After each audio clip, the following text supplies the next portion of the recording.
कुणीतरी नरभक्षक राक्षस उन्मत्त ठेवला आणि या मरता मानवांना मग नाथ तत्वाच्या योगेन करून त्यांचं रक्षण करता यावं त्याला या मरता मानवांचं संरक्षण करणं हे नाथ या धर्मानामाचं कर्तव्य होय. आणि म्हणूनच साऱ्यांच्या रक्षणासाठी मी जातीनिशी त्या नरभक्षक राक्षसापर्यंत जाईल. मग येत हो अभय मिळाला तुमच्या घरी मग आणि भक्तिभावाला सगळेच ठेवण्यासाठी निघालो.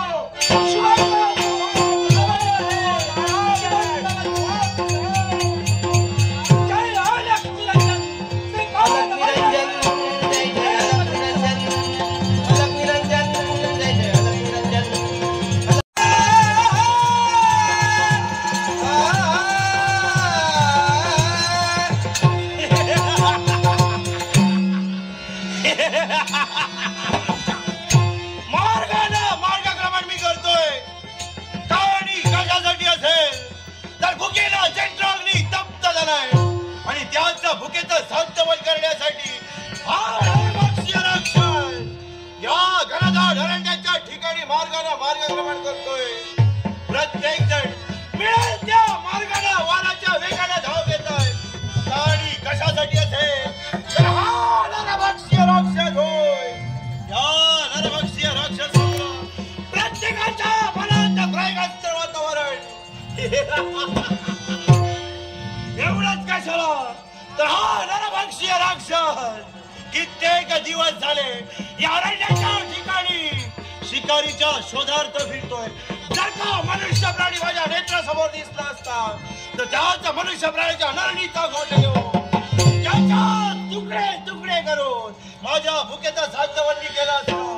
एवढंच कशाला सांगून जर का सापचाराच्या बोधाला तो मनुष्य ऐकला नसेल तर हा नरभक्षीय राक्षस मायावी विद्येत प्रावीण्य मायावी विद्येच्या जोरावर विराट स्वरूप धारण करून क्षणार्धात त्या मनुष्याला विरत्कृत करू शकतो. पण अष्टानंद ऋषी म्हणे माझ्या नेत्रासमोरच पळतोय. त्याच ऋषीचा शेवट करण्यासाठी निघाला.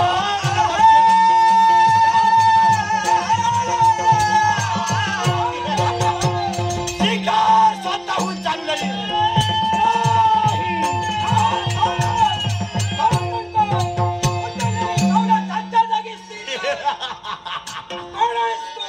या घनदाट अरण्यात माझं वास्तव्य. माझा नरभक्षीय राक्षस म्हणजे ज्याच्या शोधार्थ माझी पावलं या अरण्यापर्यंत पोहोचली तोच नरभक्षक राक्षस आज माझ्या नेत्रासमोर आहे. माझ्या शोधार्थ तू फिरतोय. कहाणी कशासाठी या मरत मानवांना गळून करण्याचं कर्तव्य आज तुझ्याकडे होतंय. नक्की त्याला पायबंद घालण्यासाठी या गोरक्षनाथाची पावलं इथपर्यंत आली. अरे गोरक्षनाथ मला पायबंद घालण्यासाठी तू इथपर्यंत आलाय. मग तुझ्या नरणीचा खोड घेतल्याशिवाय नरभक्षीय राक्षस मी म्हणणे कोणी सामान्य नव्हे. एक नाथ तत्व तुझ्या नेत्रासमोर आहे पण त्याची जाणीव सुद्धा तुला नाही. नाथ तत्व म्हणजे काय मी जाणत नाहीये. तुझ्यासारखे मनुष्य माझ्या नेत्रासमोर उभे राहिले ना त्याला गिळतकूत करून मी माझ्या भुकेचा साध्यवण करतोय. नाथ तत्व काय आहे याची जाणीव तुला करून देण्यासाठी नाथ तत्व राणी आहे.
मायावी विद्येत प्रावीण्य आहे, मायावी विद्येच्या जीवावर आज तुझ्या जीवनाचा सर्वनाश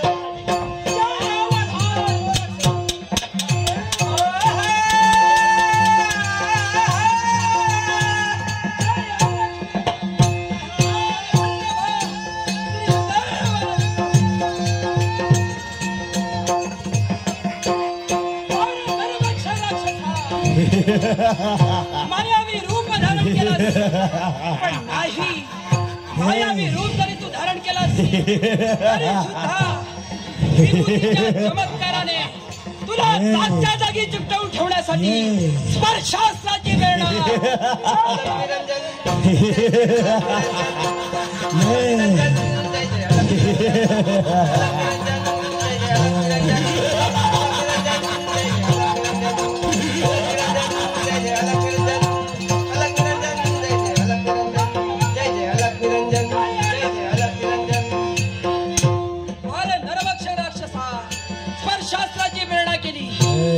जागच्या जागी नाथ तत्व काय आहे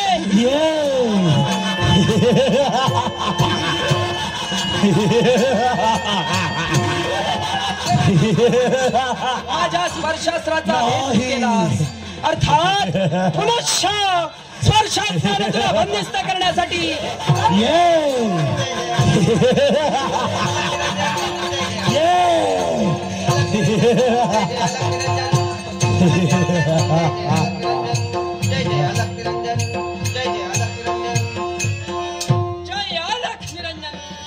नाथ तत्व काय आहे, विभूतीचा चमत्कार काय आहे याची जाणीव तुला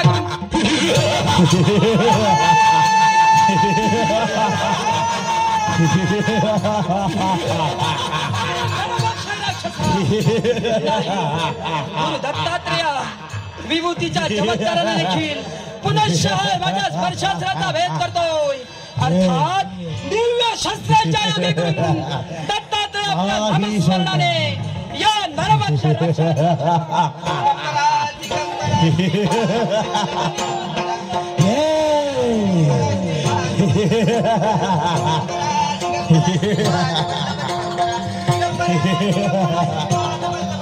नाही सोडणार.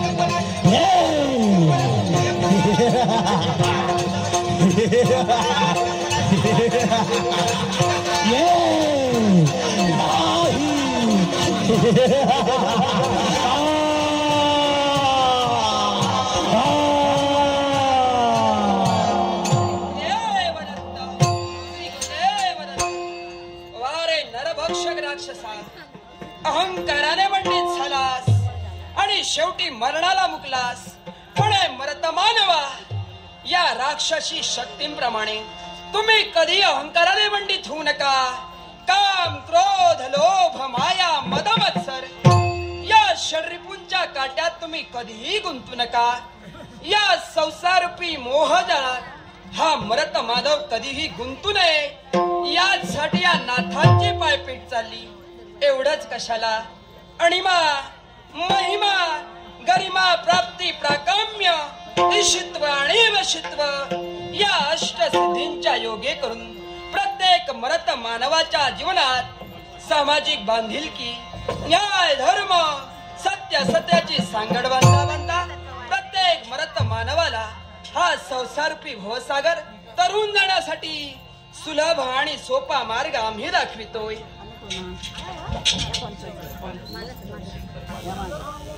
नटरसिकरूपी भवबंधनात तुम्ही कधीही गुंतू नका. कारण हा संसारूपी मोहजा हा मायावी आहे. हे जीवन आहे ते 2 दिवसाचे आहे. 2 दिवसाचे जीवन सारे. जय अलख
नाट्यप्रेमी शेखर पालव यांनी माझ्या कलागुणांचं कौतुक करण्यासाठी लागमलाचं वर्ष दिलंय. नाट्यप्रेमी शेखर पालव यांचे मनपूर्वक आभार मानून आमच्या श्री नितीन आसेकर प्रस्तुत श्रीदेवी भूमिका लोककला दशवता नाट्य मंडळ मागाव सावंतवाडी यांच्या वतीने बक्षिसाचा स्वीकार. जय अलख निरंजन.